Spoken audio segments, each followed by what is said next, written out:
Bit late now, but okay, it's fine. So we'll just give that a couple of seconds to kick in, and then I'll tell you what we'll do. We'll just do streaming now. Do that, and then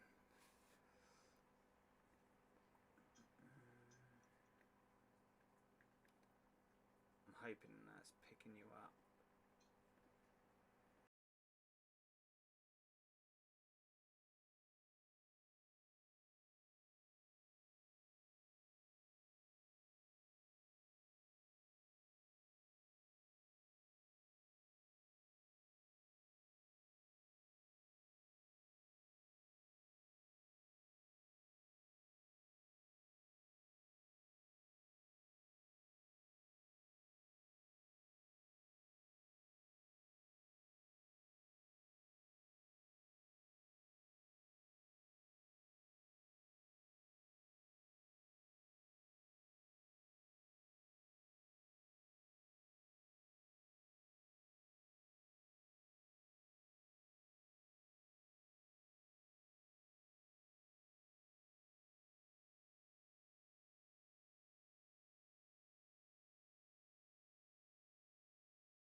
Hello and welcome. Hopefully you can hear us all on the chat.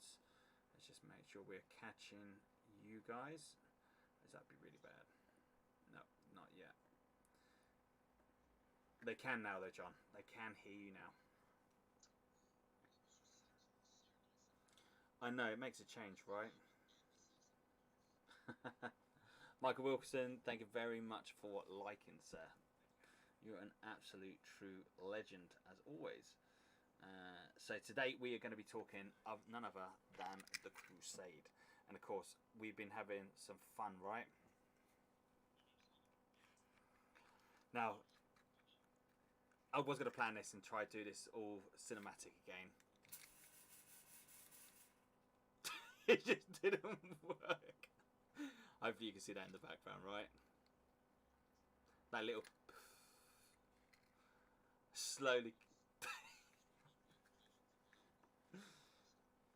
Yes, that's it. Well, it depends. Yeah, that's it. Pretty much. Right. So tonight's show is we're going to be talking about the Crusade, and thank you very much for liking the stream. Really do appreciate it. So what we're doing today is we're going to be talking about the Crusade and how we've been finding it. We're going to be talking about what we spent so far in requisition points, and yeah, I think that's pretty much. Oh, and we're going to go through some army lists as well. So let's start off. So where should we start, Tom? So let's introduce everyone. I suppose would be a good start, right?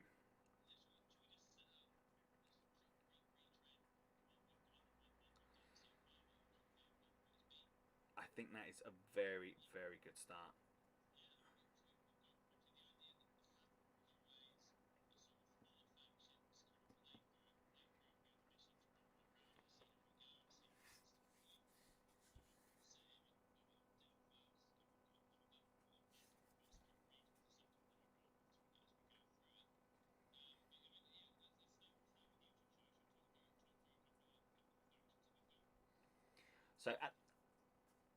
So at the moment we've got I'm playing the Orcs and John.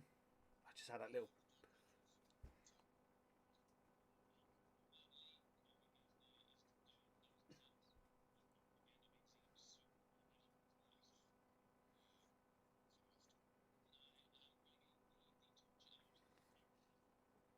'Dirty Elder'. Dirty Elder. But look, it's cool. So we've got a nice little mixture of armies straight away going on the actual tabletop so far.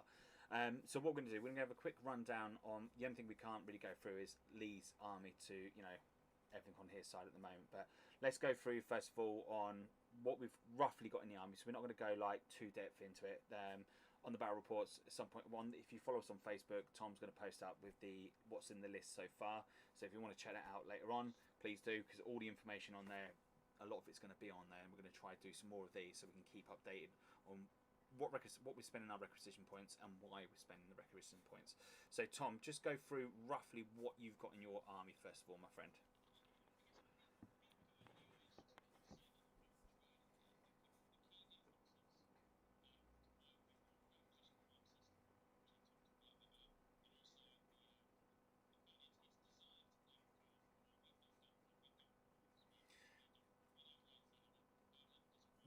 Why did we not go with the power level though? Because I think this is really interesting because this was brought up in a conversation in Facebook the other day, and there was a reason why we didn't go with the power level.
Yes.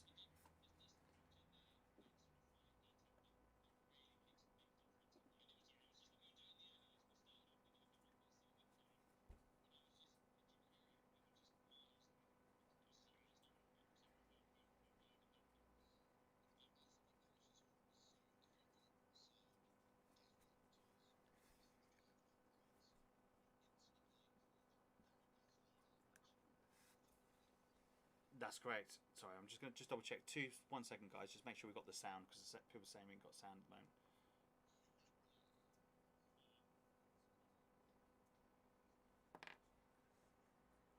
I know we got.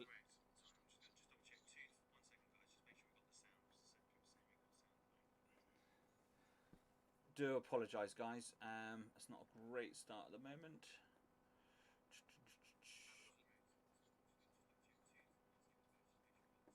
Okay, you're picking up on that, but not picking up on that. Sorry, just give me 2 seconds. Why is that not picking up?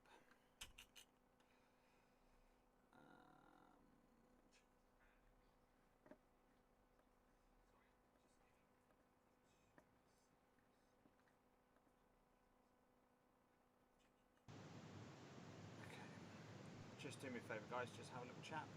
Yep. Hello, hello. So, Tom, you don't look like you did in the battle report. Yeah, I was so embarrassed after what happened? Watch it and see. I was so embarrassed after whatever happened. That sounds like I can be there. Right, we got there. Yeah, nice. Cool. About that, guys. Big schoolboy error for myself, so thank you very much for Start from the top. Because yeah, that could have been really bad, right? Get through that stream and not hear anyone. So much appreciated. So don't know how I messed up there. Right, so let's start from the beginning. So we're going with the Crusade. We thought we'd like myself, Tom, John. We love narrative. We love the fluffy side of 40k. There is so much of the story that needs to be told within the 40k, and it'd be a real shame if that story wasn't told, right? Yeah. Absolutely.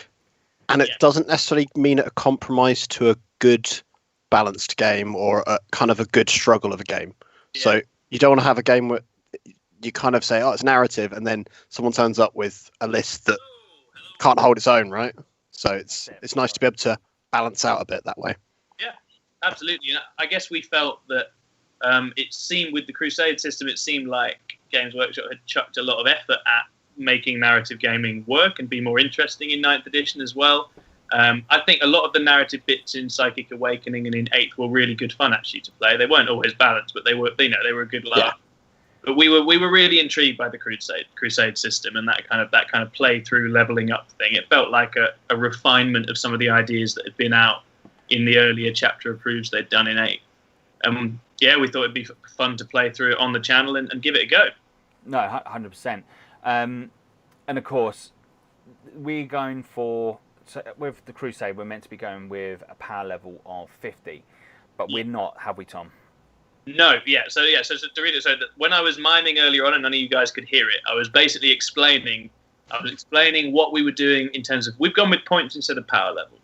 We made that decision very early on. We started drafting lists with power level. It was before the updated power level, which in all honesty, guys, hasn't changed much as far as I can see. I wasn't massively sort of taken with the new adjustments. But before that had come out, we were working through power level. We were doing lists. And obviously, power level hasn't changed much over 8th. So we had a situation where, with 50 power level, I could have 1,140 points worth of Drakari. Lee could only get about 750 points of 1,000 Suns in. And it just looked daft. And so we were saying, right, okay, let's move towards points. We know points work well. We use those. The new points came out, so we worked with those. And I think no regrets on that front. So especially with the first round in, I think it was the right call to make. I think if you're a brand new player and you're just getting started and you want to use power level, go for it. I think my experience of more experienced gamers playing with power level is that they very quickly miss points. So I think we just got that done at the start, and so we've changed it. So within the Crusade system, you can add power level to your total force using requisition points, but we've scaled that. Instead of adding 5 power level, you add 100 points, and it works out essentially the same way. So I'm doing 2 jobs tonight, obviously chatting away and also making sure that the comments are well managed, because we've had a silly little comment in there so far. So if anyone saw that, do apologise. Billy, you're a naughty boy. Billy, bad boy. Oh dear. So let's talk about what we got in. So what we bring into the campaign so far. So at the moment we've got 4 fractions that are taken up on this planet. Actually, do you know what, Tom? Let's talk about that planet first of all, because yeah, we've set it on a sort of, we've just made up a planet. I think. I don't think it's got a basis in the actual. It's real. It's called. It's as real as we want it to be. Very real. I'm deeply invested in it now. It's called Delphast, and I've set it up as a sort of small imperial held world that's always had sort of orcs in its wasteland, but has now come under the sort of malign attention of the other 2 factions in the game, which is the 1,000 Suns and the Drakari. And I think narratively, we'll keep working with it as we go. I've drawn up a little map, which I'll put some pictures up on our narrative page later on. But the idea is this planet is in a lot of trouble. It's very near to the Great Rift, the new sort of tear in reality that's opened up across the galaxy, and all sorts of demonic energies are spilling over the planet as a result. And that's drawn in the Dark Angels as well. The Dark Angels, of course, love shifty and suspicious energy, so they've turned up as well, haven't they, John? Well, I think you'll find it's actually because there is the 1,000 Suns there that they're coming to clean up. Oh, I see. They are the janitors of this region of space. Listen, you sure it's not the chaos in you that's bringing you closer to the warp? They're here there we go. Help. Who are find out. Oh, we got a little bite. We got a little nibble. I'm sorry, Darren, but it doesn't matter really. Well, look, so we really want to make this as fun as we possibly can. Now, now, do you know what? I've lost my words. What I was going to say, I've got heretic in the back of my head, and I could just imagine John just going mental at the screen, like, "Why are you saying that about my stuff?" It's good to clear up the Dark Angels joke early, right? Get it out of the way. Now we can move on. Yeah. Welcome. I just want to say a massive thank you to everyone that's joined the the live stream so far, whether you're watching on Facebook, whether you're watching on Twitch, or even whether you're watching on good old YouTube. Thank you very much. Really do appreciate it. If you could hit that like on this page. If you're not already, if you could subscribe to the channel, that helps out massively. We really do appreciate it. And of course, don't forget to like this video, because we get a cool little notification pops up, and it makes my day when I see that little notification. 2, it just looks good, right? And it's going to keep you updated on all the cool content that's coming out from ourselves. So, where was we before I slowly distracted myself into my own little wonderful world of Darren?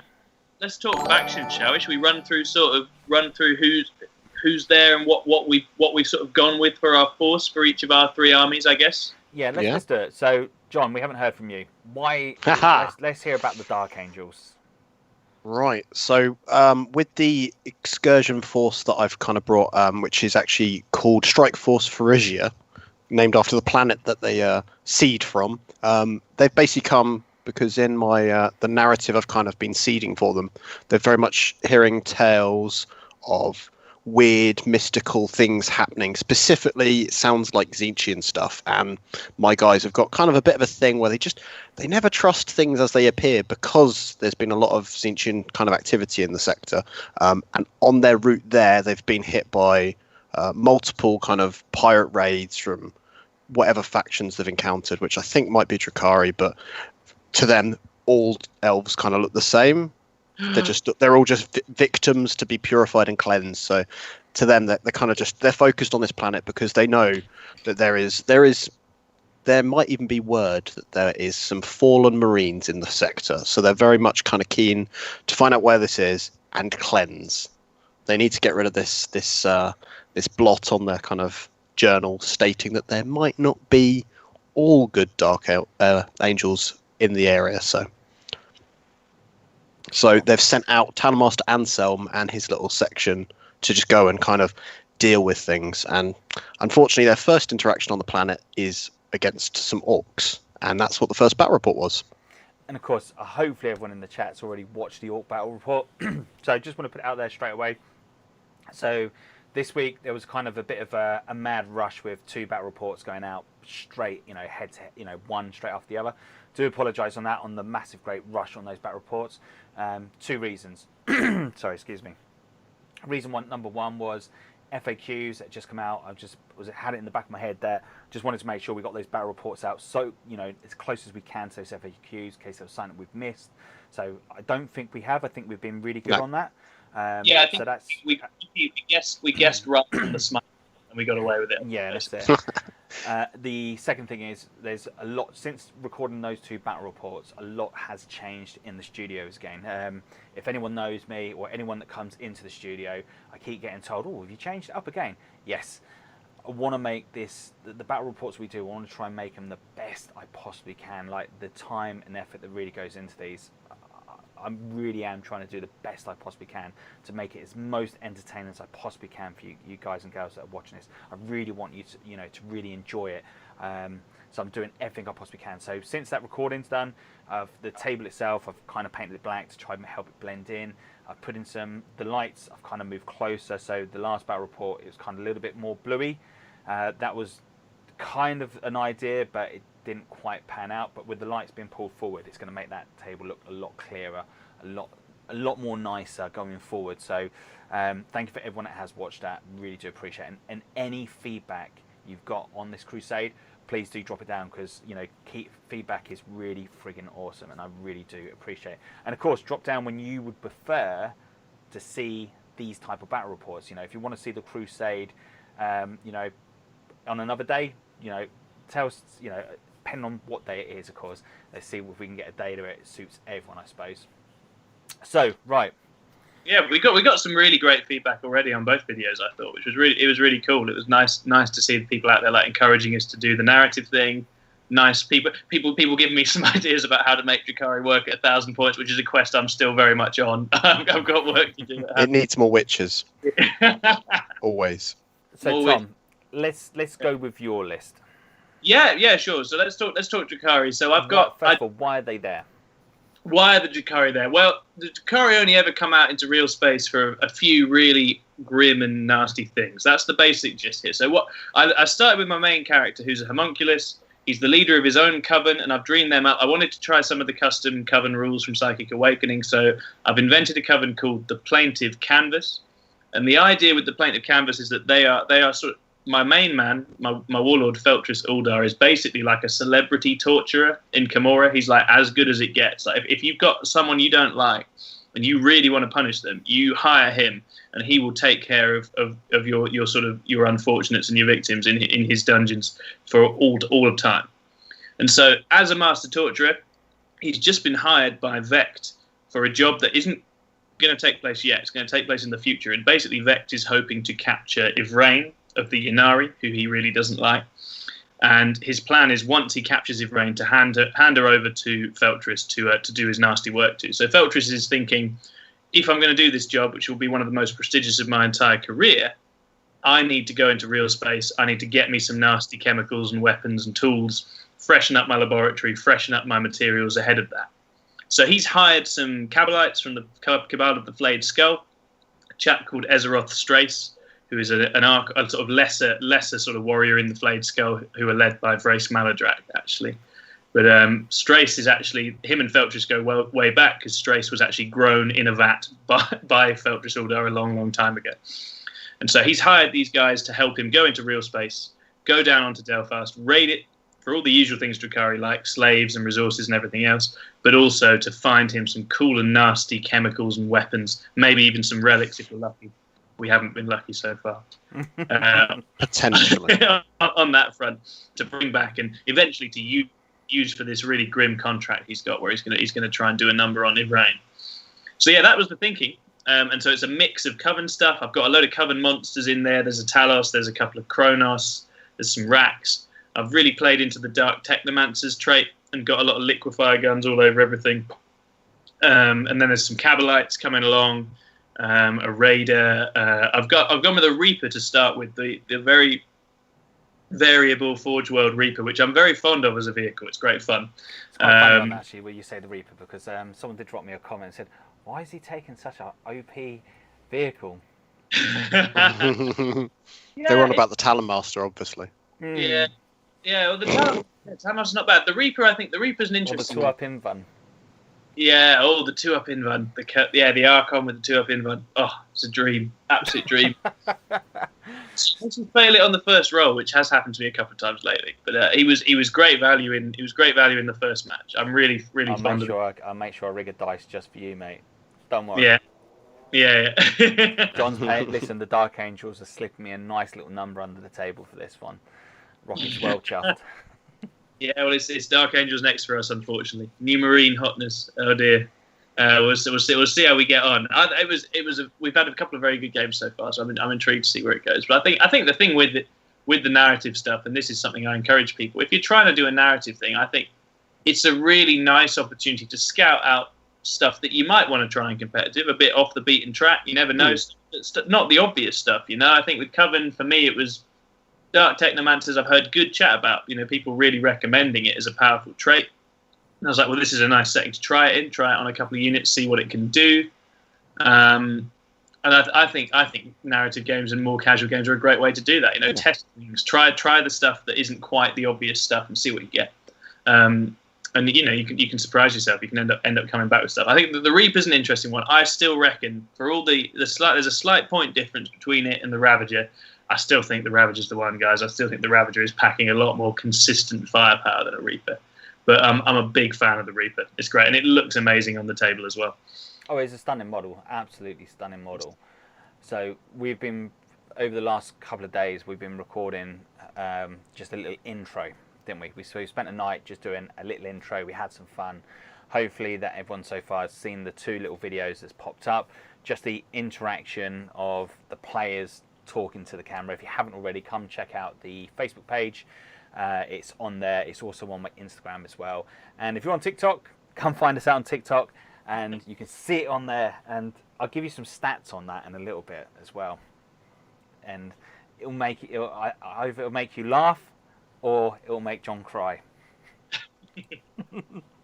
So going over to myself then. So Lee's obviously not here to talk about what he's got in his arm at the moment. So Lee's going in with the Thousand Suns. We'll wait for Lee we'll have Lee come on and talk about his things, because I don't think we could sell the Thousand Suns as good as what Lee can. And I think that'd be best if we have Lee come on and he talk about them, because I know he's very, very passionate about the Thousand Suns. And you know, you never know what these guys are always up to, right? The one thing ahead of time is that he's dabbling in some really interesting sort of one of the subcults from Psychic Awakening. I think the Cult of Time, it's called. And yes, there's some fascinating. Some really cool tricks with that, and it made for a really cool battle report, having like one of these more unusual sub factions, and he pulls some really fun tricks in that game. If you want to see the Cult of Time in action, that first game really shows them off. I think it's really worth the look. Yes, yeah, that 100%. Yes, Tibbles, the evil cat. Oh, it's Tibbles here. He is indeed. We definitely did use your train. Tom was very, very keen to get your train on the tabletop, and of course, it looked really, really good on camera as well. But there is no buts. It just looked good. We just need to do some more. Boo some more for us, and we'll plug at you some more. Don't worry, Mr. Tibbles. So then it pulls into myself. So I thought I would go for something fluffy, fun, and I went with orcs. And of course, orcs are the best. They're the best. Yeah, exactly. Against the current meta Marines at the moment. I think they've got some play, and I think that's often a thing that people miss when doing narrative. It doesn't mean you have to bring a bad list. I think I've stepped in something again. Yeah. Is that what's left of your army from last time? Let's not ruin. Let's not ruin the battle report. God's sake. No. But what? It's more that I'm just kind of. To me, it's like when we did the Twitter Dice Club, we did a narrative campaign in 8th edition, and I went probably a bit too fluffy when I took all Terminators, and at that point, they didn't do very well against Ultramarines. So there is something to be said about at least making a list that can stand its own. And I think as these lists develop, they will in their own different ways as well. So I'm going to go through my list in a second, but what I'm going to do, now we've got some really, really friggin' awesome patrons to Twisted Dice, and I can't thank these guys enough. So what I'm going to do, I'm going to let my patrons guide my fate. My fate is going to be in the hands of the patrons. So if any patrons that are watching the channel at the moment, really do, thank you for all the support you guys and girls offered. But that is where my fate is going to lie. Rocket is going to be his fate is going to lie in the hands of my patrons. So the patrons can either do one or two things for me. They can either stitch me up, or they can support the great cause and help Rocket get to where he needs to be. And of course, I think orcs have got so much fun, so much potential. In my list, as I said, I haven't really gone with anything too OP. I've gone with the 30 Orc Boys. I thought at the beginning of when we recorded this, there was a lot of talk of Horde is dead. So I kind of wanted to show off that Horde's not dead. It's just how you play Horde. Horde still has a good, thing on the battlefield, and not to really waste it. So I wanted to show off how really to try play off Horde, or more importantly, try to get better at it in this new edition. Of course, I've gone with the Grots. Again, Grots I still don't think are dead. They've still got a good place. And as you watch that first battle report, you'll see that I use Grots to one of their best traits, and that is saving stuff around them. They do have a good point. And of course, we've got some heroic Grots in there as well. If you watched it, you'll know exactly what I'm talking about, and John knows what I'm talking about on that. And I thought I nearly had you. Almost. Maybe. Or did you? Maybe I've been fooled. Maybe this was all a Zinchian scheme. There's always some sort of form of Zinch. So you got that side, and then for that little bit of oomph, that little bit of support, firepower, I've gone with the looters. Now, looters for myself always work best as bad moons to re-roll these ones, and of course to get to fire twice. And I'm not doing that. I'm just going to keep going with Evil Sons, and that's purely because I think at this point in time, that +1 charge, that +1 move, all those things on that plus side is too important to give up, and I think I need that more than I do re-rolling ones. I did think about going Goths, and I just thought, look, Ghazghkull's not going to be in there just yet, and I don't think that's what I need to think. I think at the moment, Evil Sons is the power play to play. Not that it's what I've taken is enough to warrant that, but it does give them a good standing. And then, of course, I went with the Dakajet. Dakajet's fun. No, I don't think anyone else took a flyer apart from Lee. We had some interesting conversations in regards to getting the flyer onto the tabletop, which I've actually found out about since. Go for it.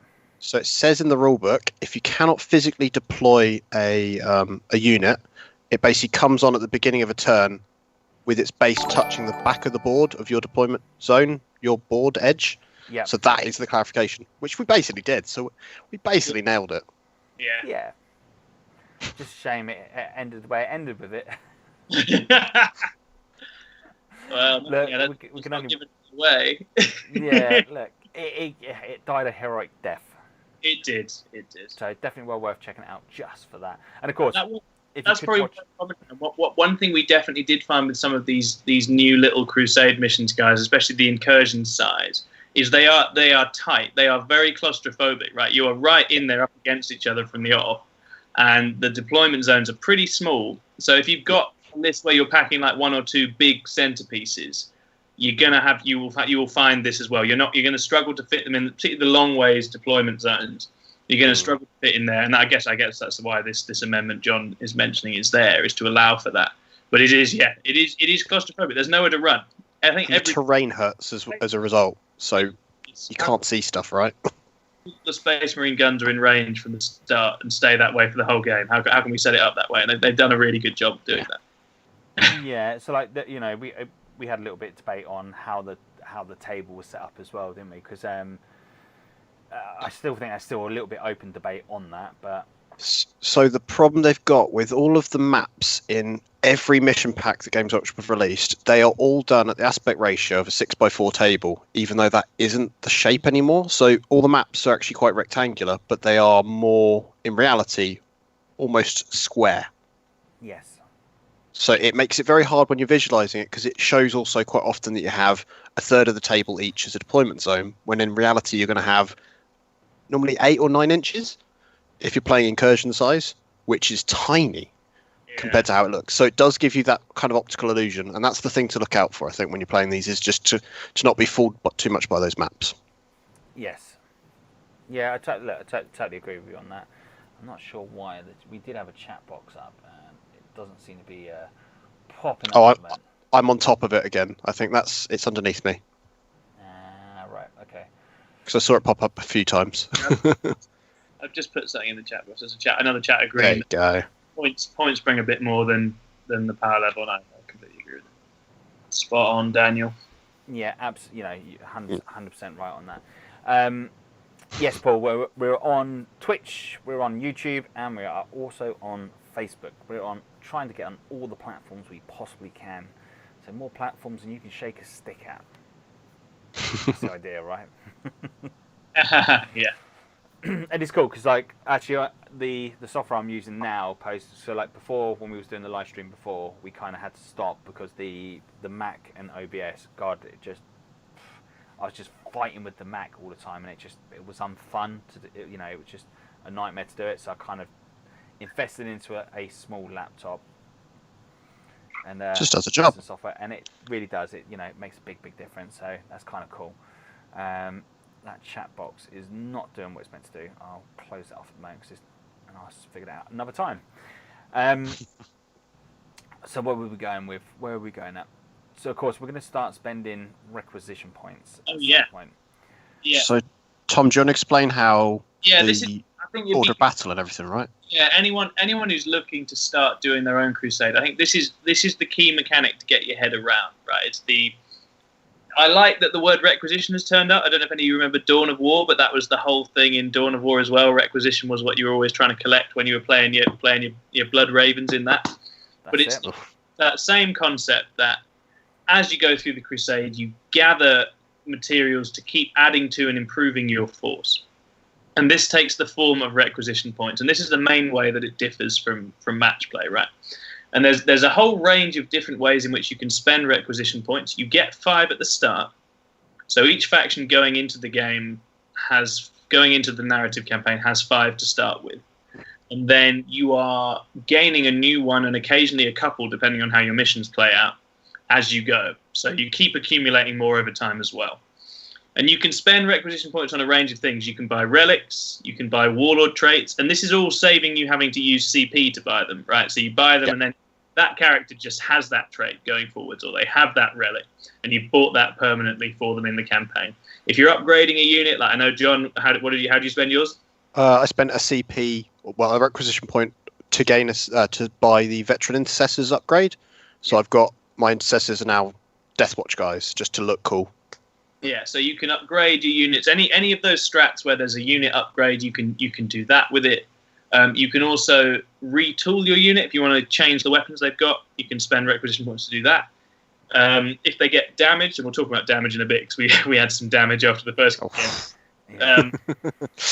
You can spend points to save your sort of prize units from taking sort of lasting injuries or damage from what's happened as well.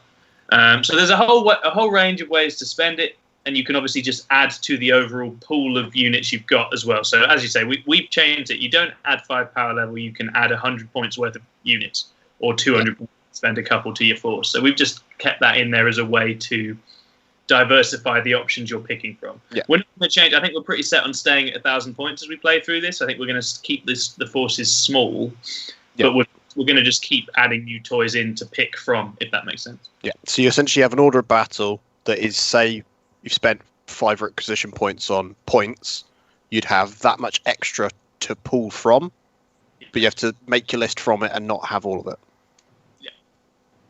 Yeah. So just a couple of comments in the chat. Andy's put, I like you can take named characters, they get all their relics and traits for free, but they also don't gain XP. Yes. Yeah, that's absolutely right. Yeah, so that's the named ones, isn't it? Yeah, and so we went with the named characters. We decided we'll keep them out of it for the start. I think we might eventually work 1 or 2 of them in. I guess we'll see how we feel with it.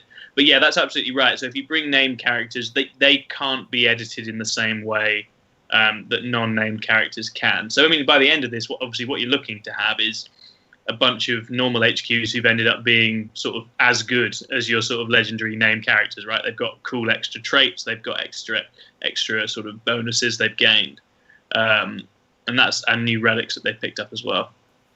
And so that's cool. Yeah, it's really cool. We're gonna have some scary characters by the end. I'm excited to see. What is the thing? So my storyline is my character is trying to be the biggest and baddest war boss. So he's out seeking to get gear together to build himself a bike, a war trike. So hopefully by the end of this campaign, my dude Rocket is going to be rocking around in a massive great war trike. So as soon as I can get to that stage, of course I'm gonna treat myself when I win a game. That's important, and I've got the requisition points for it, because that's how I want to play Rocket, and I think that's going to be so freaking cool.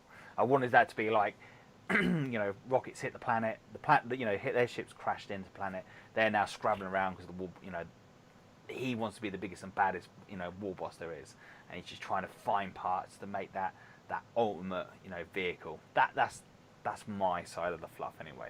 Trying to go the fluff. Some of these boys jumping straight in with their 2-up invuln, eh? Well, let's just give him the toys straight away. That's fine. If you're going to bring an Archon, he's going to have an invuln. That's just how it is. He dies otherwise. It's completely fair, really. He dies anyway. But yeah, Drukhari, we're not blessed in HQs that aren't awesome, unfortunately. They're all hard as nails. They're all really cool. Highly recommend. No, it's good. It's good. So Daniel's put pre-game upgrades rules give special rules or strat bonuses must be added to a unit when added to the battle army. Relics, warlord traits can both later when the units level up. Yeah, 100%. And that's how experience rules. Yeah, absolutely 100% on that, Daniel. 100%. And then Andy put... Right, like they trialed this in 2019 chapter approved, and in fact me and John played a few rounds of it, didn't we, John? We've used some of the traits before. It wasn't quite as refined, but it still had some potential. But you did need to kind of self-censor if things were getting a bit too crazy, I think. Yeah, there's some horrifying combos you can pull together with some of those traits, of course. But I think with this, obviously, it doesn't front load it in that way. I think with the custom traits in Chapter Approved, you were picking like 3 or 4 things to give your HQ straight off the bat. Whereas with this, you don't have that, right? You can give them the Warlord trait, you can give them a relic, but then they've got to earn anything else they've got to earn. If you want to get these little improvements to a unit, you've got to do well in your games and gather XP in your game. And we're not picking our upgrades, are we, either? We're rolling them for this one. Yeah, so we've set it up. Sorry, we just had a comment in there. Has anyone brought up that the Crusade is, I'm not going to say the second word because obviously we want to try to keep this family friendly. But it begins with a B and ends with an X. Right, okay. It may have a double cool. L in the middle. That's cool. No, and we like it. So it's not... Yeah, I'm happy with the system, I think. Yeah. It's not for everyone at the end of the day. If you just want to play competitive GT mission packs, power to you. But if you want to do something and have a story that you can kind of weave through them, power to you also. Absolutely. There's not one direction to play this game. Yeah. And No, I think say it's the same tendencies as any aspect of 40k you play, which is that there are pockets of imbalance within it. There are things that can get out of hand within it if you're not careful. You've got to manage it. I think, as I say, we're rolling for our improvements to units. We're rolling for relics and stuff like that to sort of prevent us from sort of hyper optimizing stuff as we go, which I think is a nice way of playing with it as well, to prevent it just becoming yet another thing that you're gaming. It gives you some really cool combos that you wouldn't have tried, that then when you have to try it, you go, actually, I quite like this. And it's that forced perspective almost. It's very much, for me, it plays and feels in many ways a lot like Necromunda, right? I feel like it has some of that same sort of what's happening to your units, what are they gaining, what are they losing, and you just get a sense of the story that way. Which is one of the things I love about the smaller sort of separate GW games, and I think it's bringing an element of that into 40k. It will have its limitations. 40k has its limitations. We're aware of this, but I think it's a cool system. I'm looking forward to seeing what they add to it with the codices when those start dropping as well. I think that'll bring. That's definitely going to be very, very, very interesting when that comes in. Yeah, so Daniel's put out also the Crusade it's fun. That can give relics to every character instead of limited to 1 to every free army. Yeah. You know, absolutely. You're 100% right on that, and it does make that a little bit fun on that. But Tom, you are very, very much right on that as well, in the fact that we have to make sure that we manage this correctly, because we can go to a point of where we can go too one-sided, and it could become one army could become too overpowered, and it become a bit unfun to watch. Correct. But we really want to make sure that this the battle reports that we do on the Crusade, we want to make sure this is engaging, this is fun. So we're going to be bear in mind that we want to keep this fluffy as possible. We want to make this as, narrative as we possibly can. So it's something that we as a collective, as a group, we're going to make sure that we discuss on where we go with it. Because what we don't want to do is go a couple in and then we just lose everyone, because it's like, I don't know, John's decided he's going to bring 6 of those silly multi-melter dudes. I'm not looking over at my painting desk at the other 3. No. You're ready, man. They're ready. No. So we're gonna ensure that doesn't happen. We're going to try and make sure that we keep this fun as possibly possibly the best way we can. And of course, look, if anyone comes up with any comments, any feedback, please, do drop that that feedback to us. It does mean a lot. And of course, you can always come add me up on Facebook. Come add me up as a friend. Drop me a private message on there as well. That'd be absolutely friggin' awesome. One thing that we take on board is all feedback on Twisted Dice. So if you do watch a battle report and you think, actually, I don't like this, before you give it that thumbs down, drop me a comment. Let me know the reasons that didn't make you happy, the bits that you didn't like that that video, or anything that we do. Please drop us that information, because as I said before, we really want to make this the best possible content, as if like Carlin, the Carlin adverts. That's where we want to try be, or try Leave the go with. the world, right? Is that the plan? And even if there's units that people really would like to see of the armies, Oh, 100%. just give us a nudge. Because if Yeah, someone says to me, I "Are like you that. going to bring some Terminators?" I might then go, "Oh, actually, that was a good point. I might dig some out and then use them next." Yeah, I think that would be really fun. And I think if you like the shape of one of the factions, or you're thinking, oh, it'd be cool to see a particular unit crop up in this army next time out, then yeah, leave us some comments. Let us know. Tell John to bring all Deathwing. He loves doing that.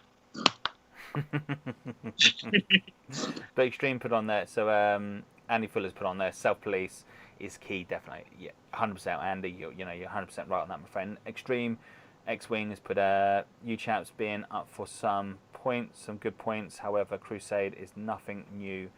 Similar campaign format has been around since third edition. 100% right, mate. There has been loads and loads of Crusades within the 40k.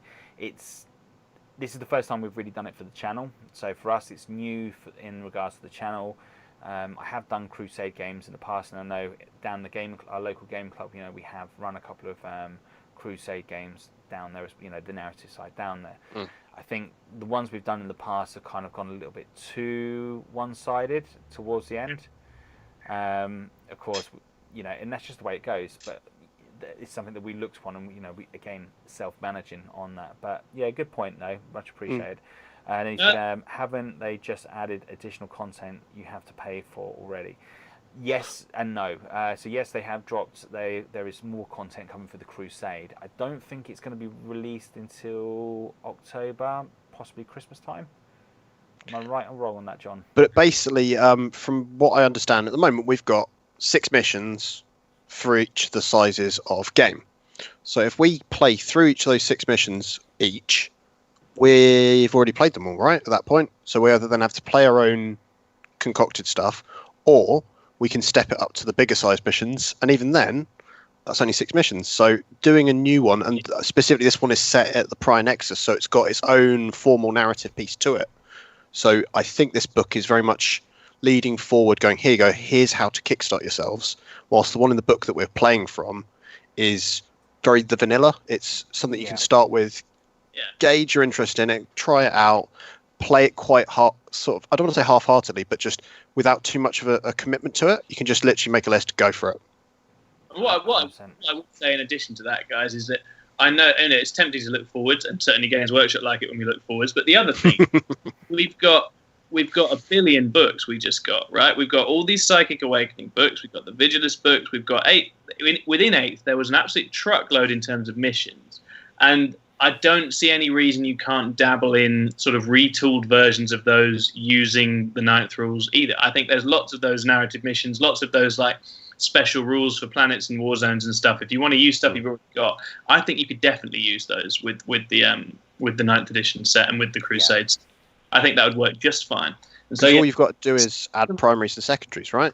Yeah, exactly. You just got to add the secondaries in, add the agendas in terms of Crusade, which obviously we'll talk a bit, and then you're off and away. So yeah, I think get creative with it. I think take advantage of all of those books. They just flogged us in that sort of rapid rush of Psychic Awakening books. I think there's good stuff in there. Me and Darren played a mission where we had, I think it was the Agents of Baal, right? Darren, you had Agents of Baal, Magikari, right? And that was a narrative mission from 8th with 9th rules, and it was great. It worked really well. We had a really good matchup with that. So I think there's a lot you can do with that.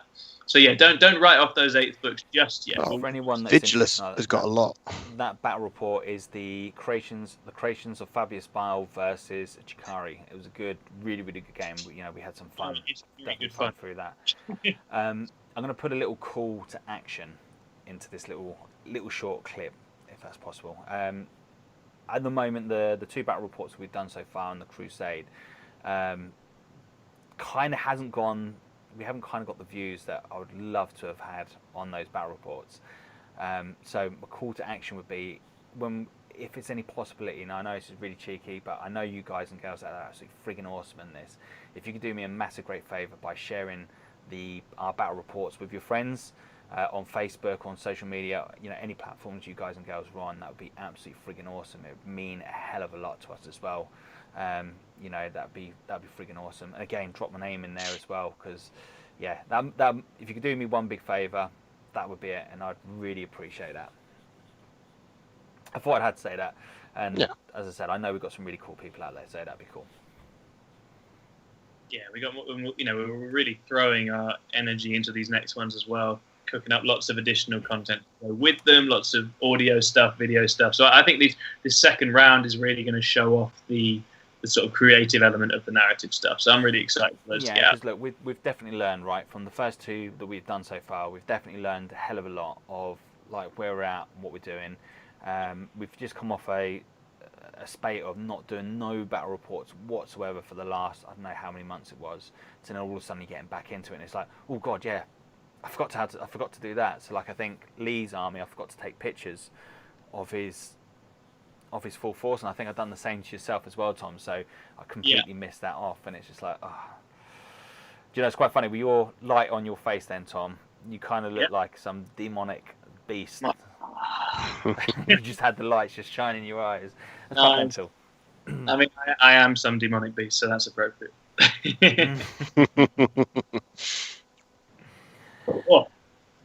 Right, what we want to chat through next?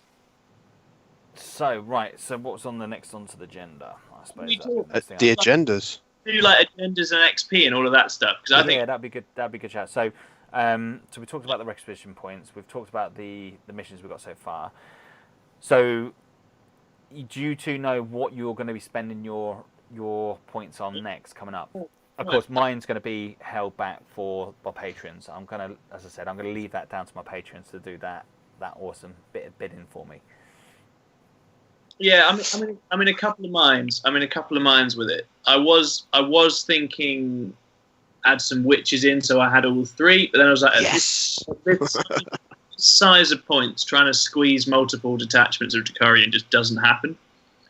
So probably going to fill out either the Coven or the Cabals a little bit more. Whether that's some additional heavy support for the Cabals, maybe a Ravager. Maybe I'm already missing that consistency of a Ravager. Or possibly some foot grotesques, the Coven, something to slouch around on the board and hold things. But basically just filling in a gap, trying to look to what sorts of things does the roster need, what other tools might it like to have. Sure. And fill in there.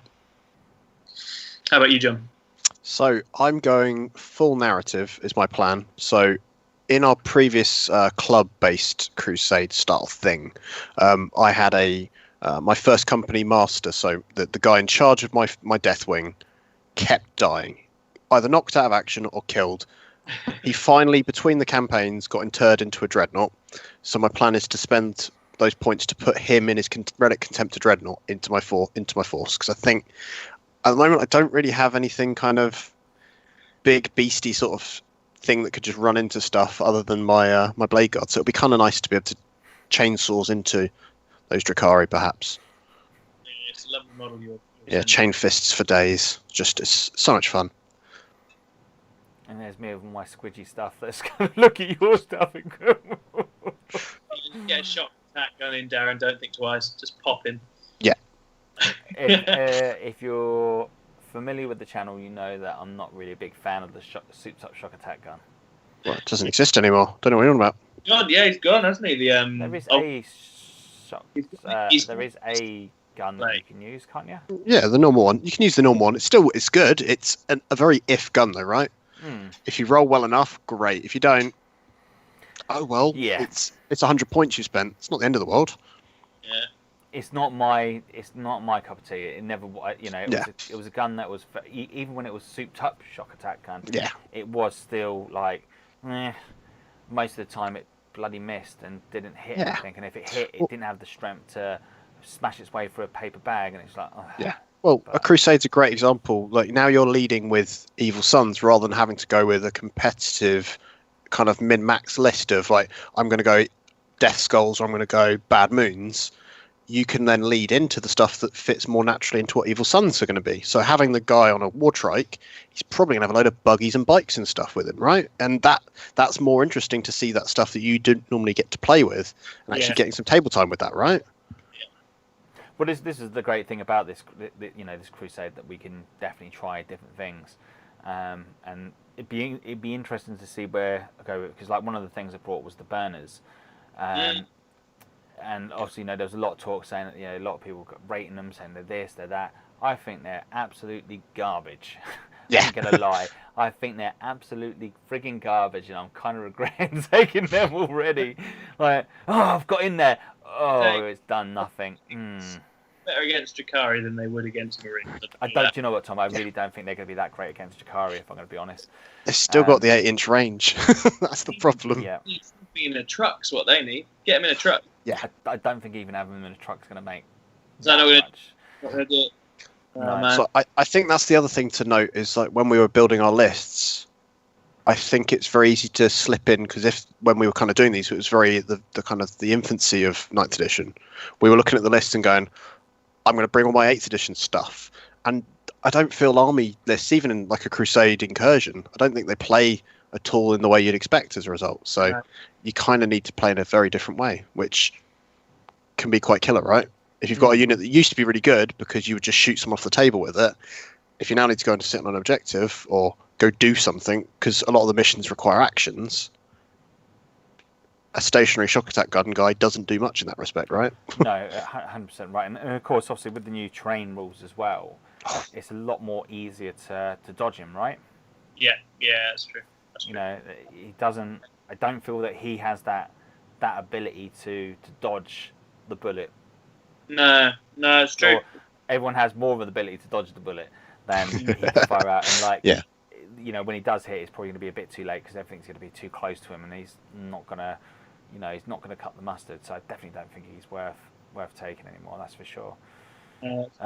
Andy's put, Scrivos, you're a man after my own heart. What have I done now? Why is he saying that? Which bit did I say that freaked him off? That's what worries me. It might have been something sassy I was saying to you. Maybe. I know Andy could be like that. He's actually after you. He wants to get your heart and keep it in a jar. So run, stay away, stay clear of it. I think I've played Andy once at one of the Twisted Dice events, actually. You might have done. With orcs. So Daniel's put out knobs with combi scorchers do better than burn. Yeah, 100% right. I think I've learned that the hard way, but I wanted to take them. I wanted to see how they played. But look, I think Rocket's going to decide he's going to smack him on the head. I think Cracking Skulls is going to do the jump, and he's going to jump them onto the sun or something. Bye-bye, boys. Well, you can remove units from your list, can't you? To be fair. Yeah, you can. You can remove things. What ideas have you had, Darren? What are you leaning towards to sort of fill some gaps or tweak the faction a bit? It's no longer down to me anymore. Oh, yeah. Of course not. It's the paint. But if you had a say, right, would you be up for it being a more mobile force with things like Storm Boys or some of the cool new buggies? Because, come on, have you ever seen a rocket jump squig buggy thing? Well, I was going to say, I think I've it got needs one. to go down. We stick it to what the Evil Sons do best, and I think really what we need to do is start thinking about vehicles. Yeah. That's really where they come down to. It's like all about the going fast and getting all the big shiny stuff. That's where I think I need to go and start looking upon maybe. Well, it's not up to me anymore. That part's been taken out of my hand, and it's now down to the author. So you've got someone else to blame. Is that what you're trying to say, Darren? No, not at all. Because like I'm going to enjoy the battle regardless. Hopefully you guys know by now that when I play games, it's like I enjoy it whether I win or lose. To me, it doesn't matter if I win or lose. Yeah. I still have fun either way. Even at tournaments, it's like, oh well, I've won a game, I've lost a game. I don't get upset about it. I don't get salty. And I definitely don't get salty when a dude can't get his chaplain into combat. It's fine, Darren. Did you know 6 out of 10 chaplains fail their charges, even on a reroll? That's not all they fail. 9-inch charge failure affects 1 in 3 chaplains in a big way. Do you not know how angry chaplains are? That's why. Yeah. My Terminator chaplain likes standing in the middle of the open, guaranteed to get sniped on his own. It's what he does. It's just the way the world works, mate. You just got to accept it, right? Exactly. That's half the fun. So, let's put this next part out to everyone that's watching. Has anyone got any questions? Anyone like to see, guide us in a direction where you'd like to see this campaign go? I think that'd be think that'd be really, really cool. Shame we couldn't get Lee onto the thing. What's up with you? I've got Tristan's mascot trying to get on stream. What? Oh, the Space Wolf. Yeah, he's looking at me like all lovingly, like, well, I don't know what you're after. Man's best friend. Bless him. Bless him. Just, Well, the other thing, obviously, we're going to try to explore more is kind of different terrain and kind of making things visually quite different as well, where we can. Yes. So, obviously, I know like, the last couple of battle reports, we kind of had the similar type of terrain on the battlefield, but now we've kind of got a lot of my scenery at the moment is kind of down in the British Legion, and I haven't been able to access some of my awesome terrain that's just been locked away in a cupboard, and I just can't get to it. But I do have some more, so we're going to try, change that about a bit. Because I know we've got a lovely little Dark Angel tower that would love to come onto a battle report. Yeah. You mean a Fortress of Redemption? And that's it. You'll never see its data sheet used. No, it's like 500 points. Is it even worth it? No. Well, I think it's a really good piece of terrain if you want to hide your entire army behind a building because it's more than 5 inches tall. oh, is it? Is that one massive piece of obscuring terrain now? Fantastic. Yeah. But it'd be a quarter of your army. Might add a webway gate for similar reasons. I think a webway gate is quite fun to have. I really liked the setup we had in our first 2 battles. I thought the sort of claustrophobic Orc town was really fun. I thought it was very challenging. Quite sort of spooky, spliced city we had with the Thousand Suns, where it was like partly sort of Eldar Death World, partly Cityscape, and we were playing with time shenanigans, and we had like a sort of ruined circle of spikes around the middle where this relic is hidden at the start. So I mean that's one of the nice things about Crusade, isn't it? You can let your imagination run wild a bit with terrain. So doesn't have to be exactly the same. Extremes just put a good thing on there. He's put I think we're the only club in the world that hasn't reopened yet. Yeah, you are kind of. I'll get those other clubs out there that probably hasn't reopened yet. But I do have some kind of good news on that. We're in talks at the moment about getting the gaming club reopened up again very, very soon. So obviously this I know this is not going to appeal to the vast amount of people that are watching this, but at the moment the British Legion only open Saturday, Sunday, which is the main hall is where they're letting people come in, where they can control the self-distancing rules.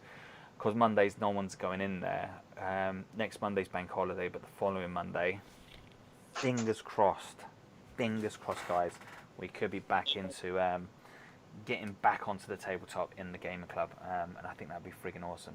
So I know like everyone's itching to get back into ninth, and I really do. We've been really lucky. We've been able to have a couple of games in the studio, so that's been really, really cool. But I know there's a lot of people out there that just haven't had that opportunity. And hopefully, we're kind of filling that void a little bit by sharing some of the cool games that we're doing here. So what else have we got on there? So we've got Daniel's put, you could have some narrative games with one army is going for a special mission, like one area there is a Nurgle sorcerer who is raising the dead and having an army of zombie horde. Yeah, that's a good shout. However, hold that thought because Halloween is coming up and we've already talked about doing a Halloween special. We've got something very, very, very, very special planned for that, and I mean like very special. So think about that one because we've got something cool coming up for that one. I'm hoping everyone's going to love it. I think he's onto something there with the sort of like the neutral party or the additional art. That has a lot of play in narrative stuff, I think, and I think that's a great idea. I mean, John and I did a narrative game a while back where we had the Amble, didn't we, John? From Black on a snow planet with no visibility, and it basically would eat you if you were left alone without a unit near you. I think it ate your weird boy in the end. My weird boy died. It was tragic. I'm still coping with it now. So I think stuff like that we can definitely start adding in. I think some of the little tweaks to conditions on the field we can start adding in stuff from all the old Vigilus books, the Psychic Awakening books. Like that might be fun to do once we've got the grip of it. I think we need to get another round or two in, don't we, before we start time. Yeah, 100%. And I think what we've got to also do is when we think about doing that, we've got to make sure that whatever we do adds value to whoever's watching it, because there's going to be a lot of people that watch that may or may have not watched the beginning parts of the Crusade. So we've got to make sure whatever we do is we've got to make sure it brings a lot of value to our viewers. That's 100%. Yeah. Yeah. And we'll make it work. We'll do something. We'll make it, absolutely frigging cool. Look, I know we've got 14 people watching this at the moment live. So thank you ever so much to everyone that's joined us tonight. Look, you really have made my day. You guys and girls are absolutely frigging awesome. Come and join us. So thank you, much appreciated. I think that is pretty much we've covered off the Crusade. So just in a nutshell, John, how do you like it? Yay or nay? I do. I did find it quite tough at first getting my head around because I'd played a few games of sort of match play 9th edition where you've got your primaries, which is normally like hold more, hold 1, hold 2, hold more type of thing, and then secondaries that you've picked. Having Crusade, having the agendas which score XP specific to units, I found that a little bit of a step change. That as I was playing the game, it was a little bit more paperwork to do from the get-go, just purely for the fact that there was more things you were recording. But I felt that added something. It gave a kind of a difference to it, rather than going, I'm playing a narrative game, but what's actually different about the narrative game? This gives it an actual reason to exist almost to me. Tom? I like it. As I say, I like to think I am a bit of a narrative, a bit of a competitive player, a bit of everything sort of player. I like all sorts. I was absolutely ready to hate Crusade. I was entirely suspicious. I was sat there thinking, it will always be better if I just design my own and work out my own way of doing narrative stuff. Isn't it? Whatever they put out isn't going to work. But I'm taken with it. I do really like it. I like the system. I think the core system itself works really well and gives you that sense of progression, gives you that sense of consequences and outcomes from what you're doing, which I think is the one thing that match play never gives you. Really, it's that kind of standalone thing, which is great, but it's not the same. You don't get the same running storylines and characters in that way. I think, like anything narrative where the balance is a little less reliable, you have to work as a team to make sure you don't fall into traps with it. People don't get left behind. People don't take advantage of it. If there are players out there that can't do that, they will always spoil a system like that. As my top bit of advice for you is play Crusade with people you can rely on to play sensitively and carefully with each other and sort of be willing to adapt to what's happening and make sure you don't break it or ruin it. Absolutely, 100%. You're not going to get the best out of it if you don't do that. It's going to be interesting watching us do this. We're going to have to work out how balance plays out as we go. What do we need to tweak and change, even within the one we're doing here? But we'll try and keep you guys updated as we work through that and as we go. But I think it's got a lot of potential. I'm really excited to see where it goes. Was there a way that we can have other people join this join in the campaign from home? 100%. And so this is the exciting thing about Crusade. I'm still intrigued to see exactly how well this works. But your army, whatever stage you're at, however many games you played, you will have a Crusade points total. And your Crusade points total is factored off of a range of different things. It's the upgrades you've bought, it's the traits you've bought, it's the experience your units have gained and the leveling up they've done. You top all of that up, and that will give you a total Crusade points value. And if you're playing against an equivalent force with a different Crusades points total, the way they balance it, or try to balance it, we'll see how well it works in practice, I'd love to give it a go, is that if one of your armies has more Crusade points, the other player just gets command points to make up that difference. So you're going into a game that maybe your army's played a few less rounds, maybe it's a bit less battle-hardened, a bit less experienced, but you've got more CP to do tricks with and to help to counterbalance that with stratagems and other things. So you can hop into a Crusade at any point. You can play against someone else's army. I might have played 6 games. I could play against a brand new Crusade force, and they'd get a load of CP to help counterbalance the slight changes between the forces. But yeah, you can drop straight in. You can get involved. So it's a fun way to keep spicing it up as well. Add new facts, add new players. So I suppose the question is, obviously, we was talking about if people wanted to get involved with our Crusade, obviously they can't. Playing us in the studio is going to be a different thing, but where could they find the information of how the Crusade's going and share how their Crusade's going and how they're getting on with the planet? Ooh, very interesting. Well, we've got the narrative page, don't we? We've got the 40k narrative page, which we can put a link to. where we keep up to date whenever we're running narrative stuff. They can check in on the channel, post comments, all that kind of thing. Is there anything else you're thinking? I think that's off the top of my head. That's how I'd do it. Yeah. So what I suppose what would be really, really cool is if you're playing a couple of 1,000-point games.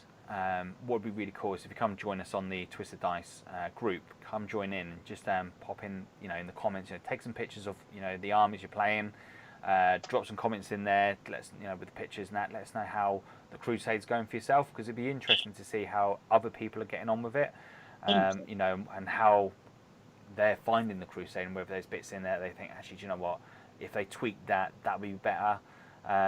So yeah, it'd be interesting to see how other people are getting on with it, and it'd be really cool to know that other people are fighting right in this battle. Oh, definitely, yeah. There's plenty of room on that planet for more trouble. As I said, the map is always. We'll put the map up on the Twisted Dice page, on the notes page, so you can see the kinds of locations that we've been scrapping over. There's plenty of. It'd be really cool, Tom. I was thinking about this. So, like with that map, what about if we have other people that want to get involved with the Crusade? Yeah. Providing obviously they post up some awesome pictures of the battles they've been in, but we start colouring in the map. So we have the three fractions. So we have Chaos. So we've got the Xenos, we've got Chaos, and we've got the Imperium. And then what we do, we start colouring in those maps to see how they go. And what we could do, right? Now I think this could be awesome. How about we do that? Depending on how that gets coloured in, maybe one of those fractions that, say, like, I don't know, the Imperium starts doing very, very well across the battlefield, that maybe that gives John an extra CP in his battle. Ooh, yeah, I like that. I like the idea that we can start altering a few things in game based on how it's going. Definitely. Does that mean that you and me are now on the same team then, Darren? Is that what's just happened there? We are both Xenos, but of course we don't. Yes, kind of. I think that's great because it's a big map. I've done. We're not going to cover the whole thing, even if we play a few rounds. So I think if people want to get involved and join in on Delphast and write their own stories, do their own battles, then I'm all for that. Yeah, and I'll happily update the map to show where other factions are getting involved. So what we'll do, Tom's going to post some cool stuff up on Facebook. Tom, I'm going to make you work. It's going to be awesome. I'm going to make you work. But what we're going to do, we're going to post some maps up on Facebook. And it'd be really, really cool if other people could get involved in this. So if you want to get involved with this awesome crusade we're getting involved with, what you do in that crusade can either help one of these fractions out onto the battlefield. So this is going to be really, really cool. Or hinder. Yeah, that could be a good thing. Weaken the back line of a faction. Let's make this interesting. As this goes a little bit late. As this progresses on, maybe we could put some other things in there where, if a certain fraction holds a certain point, it can cause, I don't know, other parts. So something to think about. Absolutely, yeah, we'll do it. I like it. This has got legs, and we're gonna run with it. Yeah, we were tempted to try it. I was thinking, some way down the line in this pandemic-y future, a crusade event would be a really interesting thing to try and do. It'd be really interesting to try and do like a running crusade event over several games with a bunch of people and see what happens. But that's something we'll need to do a lot of thinking about how we'd actually run that and how we'd actually shape it. In my little head, I've already started thinking about that. Yeah, that's what we like. I've already started thinking about how we can make the crusade as best we possibly can. Of course, if we do run a crusade tournament, it would have to be a case of we'd have to make sure that if we run that type of game, we'd have to make sure that we put some very, very lot of restrictions in there, as in the fact that your army has to be nicely painted. So you couldn't just turn up with a 3-colour minimum army or not painted, because that just wouldn't be cool. So we'd want some standards on the battlefield. Yeah. Of course, we're not expecting Golden Demon stuff, but I think we can make some cool stuff there. I think if we had a whole award system around just cool thematic armies and not just whatever's hot right now, I think we could do something really fun with it. So absolutely 100%.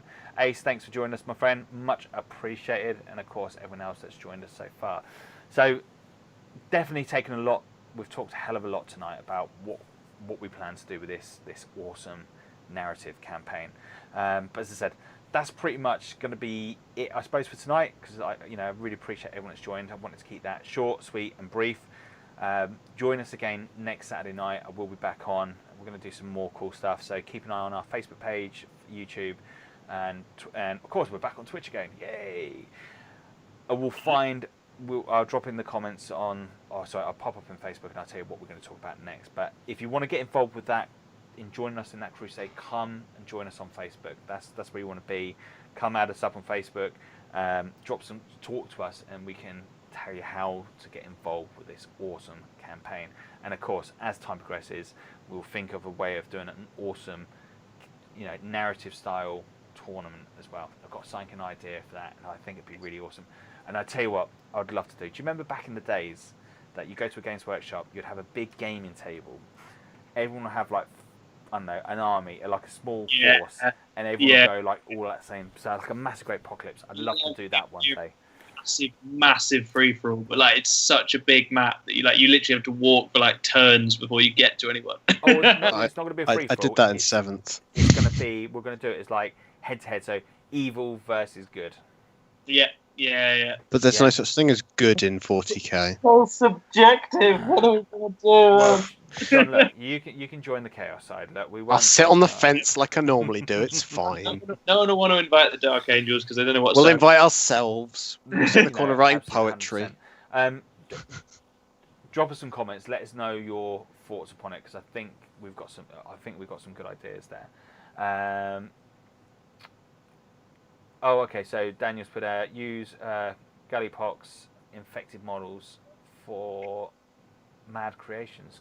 Okay, for the zombie game, for the Halloween. Halloween is going to be magical. It's going to be friggin' special. And we're going to put John in a pink wig. Yeah. We're going to give him his hair back. That's a commitment. That's a solid... It's growing. I've got about an extra inch on what I had this time last month. Yeah. Do you know what? I got my hair... This is random off topic. I got my hair cut. Had it for a week, and it I had a bowl on my head. It's yep, back to the hairdressers. I can't have that. Right. On that nutshell, we're going to leave it. So I'd like to say thank you very much for everyone that's joined us tonight. You guys and girls have been absolutely friggin' awesome. And thank you for joining into the conversation as well. That helps us out massively, just joining in on the chat. So really do appreciate it. For me, goodbye. Tom. Bye, guys. Thanks very much for tuning in. Thanks for your feedback. John. We're not chaotic. On that bombshell. Catch you all soon.